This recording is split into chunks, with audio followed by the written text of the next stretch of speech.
Hello दोस्तों, आप सभी का मेरे यूट्यूब चैनल एसबी में स्वागत है। दोस्तों, आज के इस वीडियो में हम बात करने वाले हैं भारत की एक बड़ी कंपनी रिलायंस इंडस्ट्रीज लिमिटेड के बारे में।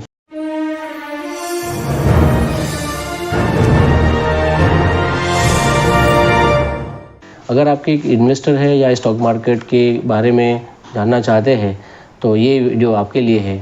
और ये चलिए शुरू करते हैं ज़्यादा वक्त ज़ाया ना करते हुए।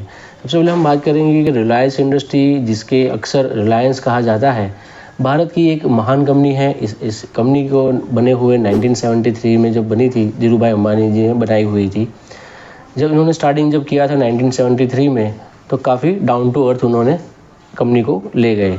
यानी कि काफ़ी कंपनी को देखा जाए तो कंपनी ने अपना जो बिज़नेस जो फैलाया हुआ था, धीरू भाई अंबानी जी ने जो बिज़नेस शुरू किया था, या ये टेलीकॉम, केमिकल एंड रिटेल और या कई अन्य क्षेत्रों में व्यवसाय कर रही थी, अभी भी कर रही है। अगर मुकेश अंबानी की नेटवर्थ को देखें तो ऑलमोस्ट 21,000 करोड़ का मार्केट कैपिटलाइजेशन वाली कंपनी के आप देख सकते हैं कि संभालते हैं, और ये दुनिया की सबसे बड़ी कंपनी में से एक है। अब अगर हम बात करेंगे, सबसे पहले चाहिए देखते हैं कि रिलायंस का स्टॉक का परफॉर्मेंस पिछले 5 सालों में। रिलायंस का स्टॉक आप देखेंगे तो एक कंसोलिडेशन रेंज में ट्रेड कर रहा था। जो आगे आपको मैं आगे चार्ट एनालिसिस करके दिखाऊंगा तो आप देखेंगे कि पिछले 5 सालों में रिलायंस ने अगर आप अगर निवेश करते तो आप जो है आपका पैसा इतना ग्रो नहीं कर पाया होता पिछले 5 सालों में, क्योंकि एक रेंज में ट्रेड कर रहा था। हाँ, अगर आप ट्रेडर होते तो आप उसमें से मुनाफा कमा सकते थे। लेकिन अब भी जो वक्त आने वाला है वो इन्वेस्टर के लिए काफ़ी अच्छा वक्त आने वाला है। हाँ जी, जो आपको मैं चार्ट एनालिसिस जब करके दिखाऊंगा तो आप शॉक हो जाएंगे कि कितना अच्छा बेहतरीन चार्ट अभी ट्रेड कर रहा है, चार्ट बना हुआ है। अगर रिलायंस के स्टॉक्स में काफ़ी हम देखेंगे कि पिछले 5 सालों में रिलायंस का स्टॉक में काफ़ी बढ़ोतरी हुई है, यानी कि वृद्धि हुई है, जो कंपनी की मजबूत स्थिति को दर्शाता है और जो उनकी योजनाएं, उनके प्लानिंग्स दर्शाते हैं। आज के दिन यानी कि आप देख सकते हैं कि फ्राइडे को, यानी कि जब 27 जून को जब प्राइस ने मूवमेंट दिया अपसाइड की ओर, तो पूरी निफ्टी 50 को जो है उसने 24,000 के ऊपर उन्हें बरकरार रखा। रिलायंस का स्टॉक प्राइस लगभग अभी जो अब देखेंगे आप तकरीबन तो 31,150 के आसपास ट्रेड कर रहा है, काफ़ी बुलिश ट्रेड कर रहा है। और अगर हम बात करेंगे कि रिलायंस के मुख्य व्यवसाय क्षेत्रों के बारे में, जी, रिलायंस का जो बिज़नेस है वो बिज़नेस कहाँ कहाँ उन्होंने फैला हुआ, स्प्रेड किया हुआ है। तो नंबर 1 जो है ऑयल टू केमिकल्स यानी OTC। इसमें रिफाइनिंग, पेट्रोकेमिकल्स और फ्यूल रिटेलिंग शामिल है, जो रिलायंस के लिए मुख्य आय का स्रोत है। यानी कि जितना मार्जिन रेवेन्यू आता है ज़्यादातर जो है वो ऑयल टू केमिकल से है और टेलीकॉम सेक्टर से है। नंबर 2 हम बात करेंगे टेलीकम्युनिकेशन यानी कि जियो। रिसेंटली अभी आप देखेंगे कि न्यूज़ में कि जियो ने अपना जो है टैरिफ प्लान इंक्रीज़ किया हुआ है। तो रिलायंस जियो ने अपनी सस्ती डेटा प्लान से भारत की टेलीकॉम इंडस्ट्री में क्रांति ला दी है। लेकिन अभी जो फ़िलहाल जो टैरिफ बढ़ा हुआ है एक आम इंसान के लिए है, जो ज़्यादा काफ़ी महंगे हो सकते हैं ये। लेकिन आप देखेंगे तो जो सर्विसेज प्रोवाइड कर रहा है टेलीकम्युनिकेशन में, नेटवर्क हमको जो इंटरनेट मिल रहा है काफ़ी बढ़िया मिल रहा है। नंबर 3 रिटेल के बारे में। रिलायंस रिटेल भारत के एक बड़ा रिटेलर है जो ग्रोसरी स्टोर्स, इलेक्ट्रॉनिक्स और फैशन का व्यवसाय करता है। नंबर 4 बात करेंगे हम डिजिटल सर्विसेज के लिए, तो रिलायंस डिजिटल सर्विस में भी निवेश कर रहा है, जैसे कि ई-कॉमर्स और क्लाउड कंप्यूटिंग।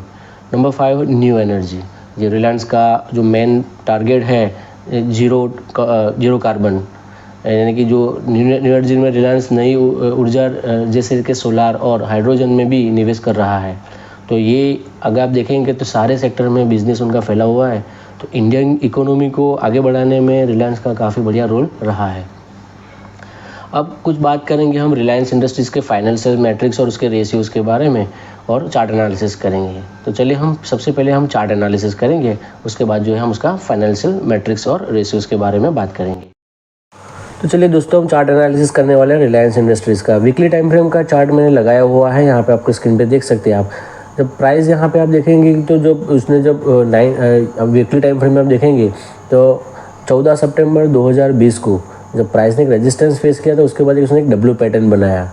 डब्ल्यू पैटर्न आप देख सकते हैं यहाँ पे, जो 14 सितंबर से लेके 30 अगस्त तक उसने एक डब्ल्यू पैटर्न फॉर्म किया। उसके बाद उसने यहाँ पे आप देखेंगे तो प्राइस एक कंसोलिडेशन रेंज में ट्रैवल कर रहा था। उसके बाद जो है प्राइस ने एक RBR फॉर्म बनाया, यानी कि रैली बेस्ड रैली फॉर्म बनाया। आप देख सकते हैं एरो में जो ब्रेकआउट लिखा हुआ है वहाँ पे।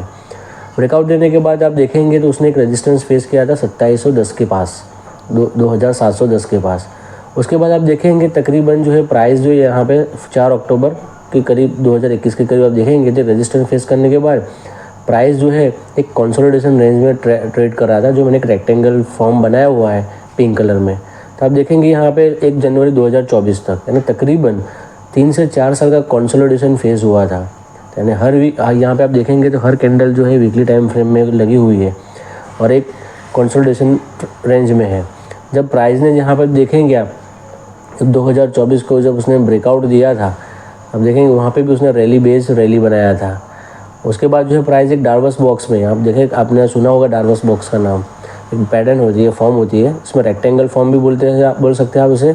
उसके बाद उसने जब ब्रेकआउट दिया था वहाँ पे 2700 का, आप देखेंगे यहाँ पे तो 27 जब यहाँ पे उसने एक लो बनाया था 2217 का 23 अक्टूबर 2023 को। उसके बाद प्राइस ने कंटिन्यूस अपसाइड की ओर बढ़ना शुरू किया, कॉन्स्टेंट 10 वीक तक उसने जो है अपसाइड की ओर बढ़ना शुरू किया।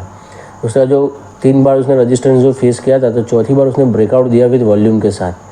तो वहाँ पे भी आप देखेंगे वहाँ पे एक रैली का एक फॉर्मेशन आपको देखने को मिला है चार्ट में। उसके बाद प्राइस ने जो है तकरीबन 300 रुपये का जो है उसने अपसाइड दिया, यानी कि 3012 के आसपास जो है वहाँ पे उसने एक रेजिस्टेंस फेस किया। वापस जो है प्राइस जो है जहाँ से उसने ब्रेकआउट दिया था 2700 के पास से, तो वहाँ पे भी उसने जो है एक कंसोलिडेशन फेस किया। यानी आप देखेंगे अभी मैंने यहाँ पे जो सर्कल बनाया हुआ है, तो वहाँ पे एक रैली आपको देखने को मिलेगा। तो ये जो रेड 2 कैंडल है, वहाँ पे जो है बायर्स के ऑर्डर जो है पेंडिंग है। तो ये आप देखेंगे जो बिग प्लेयर होता है तो वहाँ के उनके पेंडिंग ऑर्डर छुपे हुए थे, हाइड होते हैं। तो आप देखेंगे जब उसने ब्रेकआउट दिया अभी लास्ट फ्राइडे को, तो आप देखेंगे यहाँ पे 3032 के ऊपर उसने ब्रेकआउट दिया और उसके बाद जो है अब 3130 का उसने हाई लगाया प्राइस ने, यानी कि एक स्ट्रॉन्ग बाइंग जब हुई थी। आप देखेंगे 3 जून 2024 से आप एक हैमर टाइप कैंडल देख सकते हैं आप। तो उसके बाद उसने एक ग्रीन मारूबोजू टाइप का कैंडल बनाया हुआ है यहाँ पे, और उसने 50% बॉडी जो है अपसाइड की ओर ब्रेकआउट दिया है विथ वॉल्यूम के साथ। नीचे वॉल्यूम बार भी आप देख सकते हैं। तो आने वाले समय में ये जो प्राइस है वो प्राइस मुझे जो है यहाँ पे तकरीबन 3200, 3300, 3400 प्लस तक मुझे टारगेट यहाँ पे देखने को मिलेगा आपको।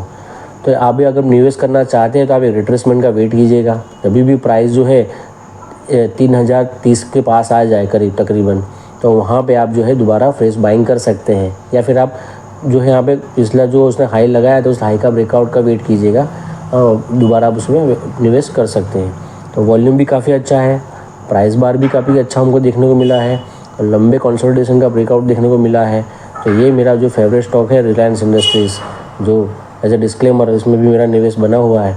तो आप देखेंगे कि आपको आने वाले समय में जितना ये रेक्टेंगल पैटर्न की जो वीथ है उतनी हाइट हमको देखने को मिल सकती है, यानी 3400 तक का टारगेट हमको रिलायंस इंडस्ट्रीज़ में देखने को मिल सकता है। तो आशा करता हूँ कि आपको मेरा ये चार्ट एनालिसिस काफ़ी पसंद आया होगा। ठीक है, तो जैसे अभी अगर आपको मेरा चार्ट एनालिसिस पसंद आया है तो आप जल्द से जल्द लाइक कीजिएगा, सब्सक्राइब कीजिएगा, अपने दोस्तों के साथ जरूर से शेयर कीजिएगा। तो आपका आने वाले समय में आपको जरूर से इस तरह से इन्फॉर्मेटिव वीडियोस, आपको educational videos stock market related मिल सकते हैं आपको। तो थैंक यू। अभी चलिए हम बात करेंगे रिलायंस इंडस्ट्रीज़ लिमिटेड का कुछ फाइनेंशियल रिव्यूज़ के बारे में बात करेंगे। तो फाइनेंशियल रिव्यू में बैलेंस आप देखेंगे तो कंपनी का जो मार्केट कैप है वो 21,18,240 करोड़ है। और कंपनी का जो प्राइस टू अर्निंग रेशियो है 30.4 है, बेहतर है। ROCE देखा जाए तो 10%, ROE 9.23%, यानी ROCE और ROE जो है तकरीबन एक ही जैसे दिख रहे हैं हमें 10% जितना। अगर हम कंपनी के कुछ की पॉइंट्स के बारे में बात करें तो मान लीजिए कि कंपनी जो है रिलायंस का जो बिज़नेस स्प्रेड हुआ है अलग अलग क्षेत्रों में, तो आप देखेंगे यहाँ पे कि ऑयल टू केमिकल सेगमेंट में उनको 57% जितना रेवेन्यू जनरेट हो रहा है यहाँ पे। तो और रिटेल सेगमेंट में आप देखेंगे तो 23% जितना रेवेन्यू जनरेट हुआ है। और डिजिटल सर्विस बिजनेस में देखें यानी कि जियो में, तो डिजिटल प्लेटफॉर्म में भी उनका 11% जितना रेवेन्यूज़ हर साल जनरेट होता है उन्हें। अगर हम बात करें यहाँ पे oil and gas E&P business के बारे में, तो 1% ऑफ रेवेन्यूज़ तो सिर्फ oil and gas E&P business में से आता है। तो ये कुल मिला के देखा जाए तो काफ़ी बिज़नेस एक्सपांडेड है इंडिया और as well as over the globe में। अगर हम बात करेंगे यहाँ पे कंपनी के कुछ प्रोज और कॉन्स के बारे में, तो कंपनी का प्रोज में देखा जाए तो रिड्यूस डेट हुआ है उनका, पहले के मुकाबले में काफ़ी हद तक जो है रिड्यूस हुआ है डेट उनका। एक सिर्फ कॉन्स जो है यहाँ पे देख सकते हैं कि बुक वैल्यू से ज़्यादा प्राइस जो है ट्रेड कर रहा है 2.67 टाइम्स। अगर हम बात करें यहाँ पे कंपनी के कुछ क्वार्टर रिजल्ट्स के बारे में देखें तो मार्च 2024 क्वार्टर्स में देखेंगे तो 2,36,533 था, जो पिछले क्वार्टर के मुताबिक काफ़ी इंक्रीज़ हुआ है। कंपनी के ऑपरेटिंग प्रॉफिट देखेंगे तो ऑपरेटिंग प्रॉफिट भी काफ़ी इंक्रीज़ हुआ है पिछले क्वार्टर के मुताबिक, तो तकरीबन 42,516 करोड़ जितना है। परसेंटेज वाइज बात करें तो 18% जितना है। अगर हम बात करेंगे कंपनी के यहाँ पे ईपीएस की, तो ईपीएस भी जो है काफ़ी इंक्रीज़ हुआ है। तो एक एनालिसिस, जब तुम फाइनेंशियल एनालिसिस करते हो कंपनी को, फंडामेंटल एनालिसिस, तो इसमें ईपीएस देखा जाता है, आरओसी आरओई देखा जाता है और रेवेन्यू देखा जाता है कि कंपनी कितना जनरेट करती है। उस बेस पे तो हम फंडामेंटल एनालिसिस आप कर सकते हैं। अगर हम बात करें यहाँ पे कंपनी के रिटर्न ऑन इक्विटी, तो जैसे मैंने आपको बताया कि लास्ट ईयर जो है 9% जितना उन्होंने जो है रिटर्न ऑन इक्विटी दिया था। सीएजीआर की बात करें तो एक साल में 34% जितना सीएजीआर मिल रहा है स्टॉक्स में। लार्ज कैप स्टॉक है तो कंपाउंड एनुअल ग्रोथ रेट भी जो है आपको बेहतर मिलेगा। यहाँ पे आप देखेंगे सेल्स ग्रोथ, कंपनी का सेल्स डिवीजन भी काफ़ी बेहतर डे बाई डे इंक्रीज हो रहा है, यानी कि 3 साल के अंदर जो है 25% जितना सेल्स ग्रोथ है कंपनी का। अब बात करें कंपनी के असेट, कंपनी के पास असेट भी काफ़ी ज़्यादा है। अगर हम बात करें यहाँ पे कंपनी के जो है रेशियोज़ के बारे में, तो यहाँ पे आप देखेंगे आरओसी जो है कंपनी का 9% जितना है। शेयर होल्डिंग पैटर्न में एफआईआईडीएस की जो होल्डिंग है वो होल्डिंग एज इट इज़ है पिछले क्वार्टर के मुताबिक। और यहाँ पे आप देखेंगे प्रमोटर ने अपना स्टेक मेंटेन किया हुआ है यहाँ पे 50.27%, 50.30%। तो ये था मेरा फाइनेंशियल रिव्यूज़ रिलायंस इंडस्ट्रीज़ के बारे में। आपको अच्छा लगा है तो आप लाइक कीजिएगा, सब्सक्राइब कीजिएगा और अपने दोस्तों के साथ शेयर जरूर से कीजिएगा इस वीडियो को। और चार्ट की बात किया जाए तो सारे के सारे जो यानी प्राइस जो है सारे मूविंग एवरेज के ऊपर ट्रेड कर रहा है विद वॉल्यूम के साथ। तो बेहतर शेयर है, लॉन्ग टर्म के लिए आप सोचेंगे तो आपको जरूर से फ़ायदा मिलेगा आपका पोर्टफोलियो हरा भरा करने के लिए।